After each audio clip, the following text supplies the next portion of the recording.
Hello, my name is Alan Foom, and I'm going to talk about the new Nine Sisters, the rise of national oil company, the real big oil.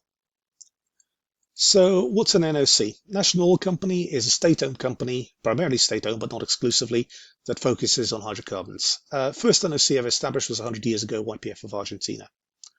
Now NOCs produce half the world's oil and have the bulk of the world's proven oil reserves.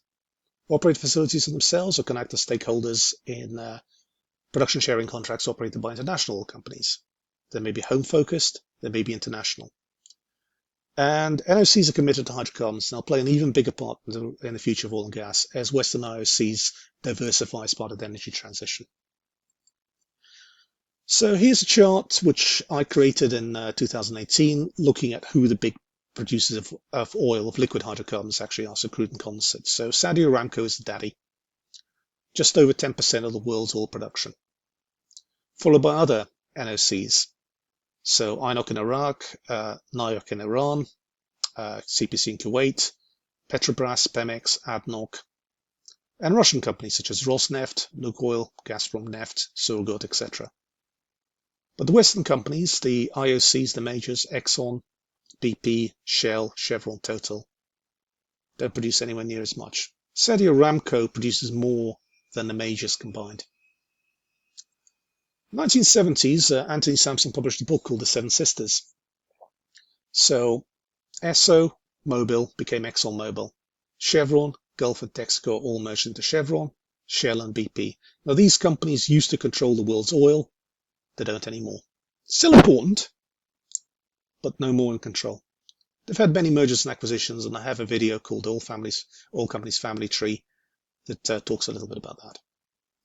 So this is a history to some extent of how the Western majors have declined. So this is posted by a chap called Crude Chronicles on Twitter, and he looks at the production of the major oil companies, so Exxon, Chevron, BP, Shell, adding Total and ConocoPhillips. And up until the 1970s, they were quite dominant, and then you had the 1970s nationalization, OPEC, etc., and now they're down to about 10%, 11% of the world's crude production. They also have limited access and reserves. This was published in 2008, but it's probably hasn't changed very much since then, where 64%, just under two-thirds, of world's reserves were held by NOCs in no access, and then 13% where you could have access as an IOC via production sharing contracts. And I've got a video on production sharing contracts on my YouTube channel. Then you had Russian companies, and then you had full IOC access via tax and royalty. So again, they're important. So who are they? So we're looking at the new Nine Sisters. So these are 9 companies that are particularly interesting, and we'll talk about them a little bit in turn. Saudi Aramco, the daddy, the biggest oil company there is, produces 10.2 million, capacity of over 11 million, 270 billion proven oil reserves, most valuable company in the world. Originally, joint venture of Exxon, Texaco, Chevron, and Mobil, formed in the 1940s, 50-50 agreement in the 1950s, fully nationalized in the 1970s, hence the big drop in production by the majors. 2019, the Saudi government floated 5% of their shares on the Saudi Oil Exchange, and they have significant downstream operations, both in Saudi and worldwide, but so far upstream in Saudi only. So Saudi Aramco, the daddy. NIOC, National Iranian Oil Company, produces 4.3 million, natural monopoly in Iran. So it has some joint ventures, service contracts with IOCs. Founded originally as Anglo Persian Oil Company, the origin of BP, nationalized in the 1950s, full nationalization following 1979. Significant downstream operations, also oil tools, oil services, etc. as an integrated situation. One curious thing is in the 1970s, their predecessor took part in the North Sea exploration. There was a partner in the UK Rum gas field, where they're full equity partner, and there has to be some convoluted ways of doing payments on that field with US and international sanctions, which has significantly affected NIOC. Rosneft, largest Russian oil company, formed 1993. They took over UCOS in 2003. That was quite a controversial situation. My mother was working for UCOS at the time. Took over TNK-BP, which is a joint venture between some Russian businessmen and BP in 2012. Hence, BP acquired a stake in Rosneft and have acquired many Russian other oil assets since then. Produces about 4 billion barrels of oil per day, 42 billion reserves, 82 billion in 2P reserves. Listed on Moscow Stock Exchange, so 50% plus one government owned. BP's stake is now up for sale as a result of the Ukraine war. The Qatar Investment Authority owns a stake, and 11%, just 10 under 11% is free float. Several upstream JVs in Russia, operations both in Russia and abroad and downstream. And what's the impact of sanctions? We don't know. CNPC, Chinese National Petroleum Corporation, formed 1949, listed on the Shanghai Stock Exchange, again convoluted corporate structure, operating internationally since 1993, active 30 countries, South Sudan, Iraq, Russia, and Kazakhstan are prime examples, 3.5 million barrels of oil per day, very large refining petrochemical operations, and now the Chinese NOCs that are working both in China and internationally, CNOC and SistersThe, that have extensive international operations.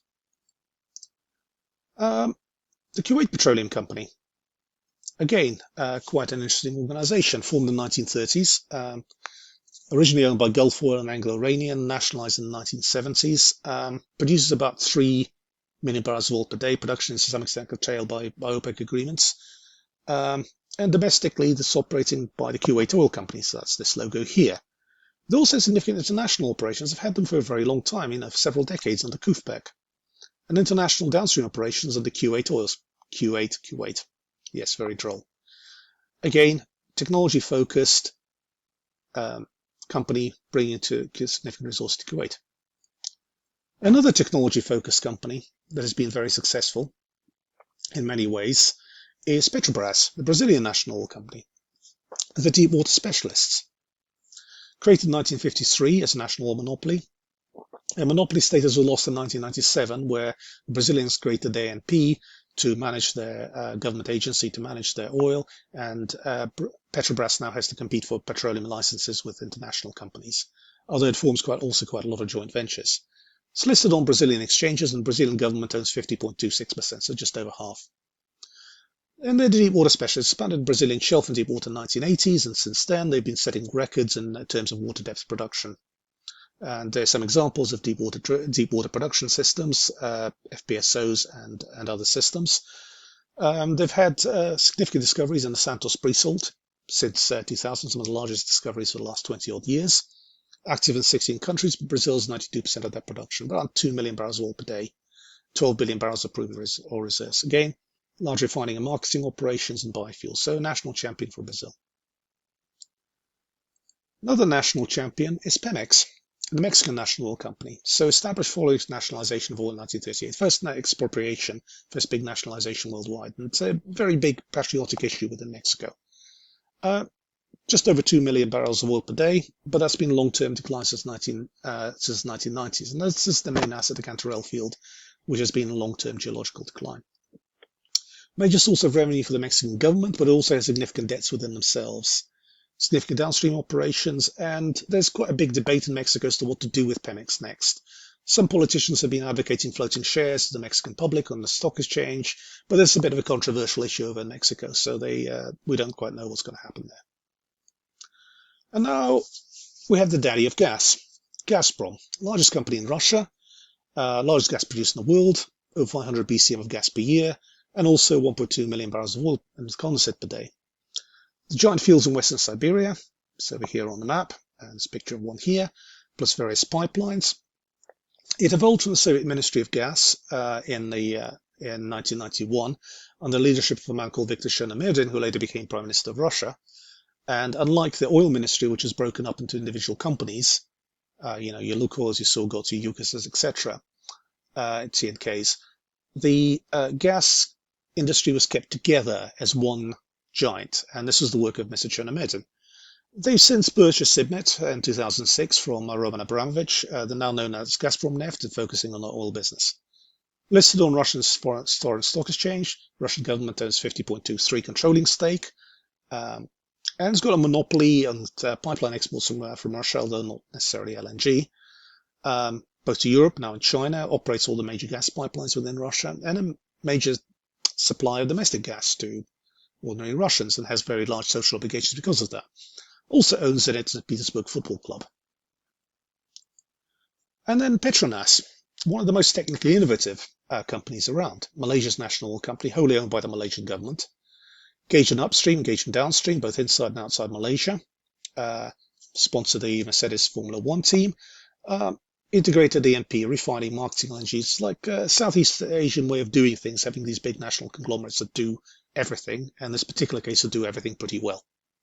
Produces 2.4 million barrels of oil equivalent, including gas per day. Dual role 70-30 partner Malaysian production sharing contracts. Also have extensive interest in 23 countries. There's a little map of the world where Petronas works. Very high technology focus, Petronas University, and they're looking at investments in alternative energies. Unlike these other companies that have been previously mentioned, that some of them do a little bit, these people are looking at further investments in new energies and have a net zero goal. So NOC is going global. Many NOCs is expanding internationally, particularly for Chinese and Indian companies, but Petronas, as I mentioned, is a big organization. NOCs have many advantages.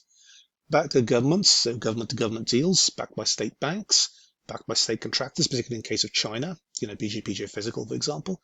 They have lower financial hurdles. They have, how shall I put it, lower political hurdles. They may go to places that IOCs might find difficult. And also lower ESG hurdles. Again, bit of a controversial issue there, but they are less hidebound, and I think what will happen is that their footprint globally will grow as some of them move away from the countries. Now, obviously, that will present its own challenges.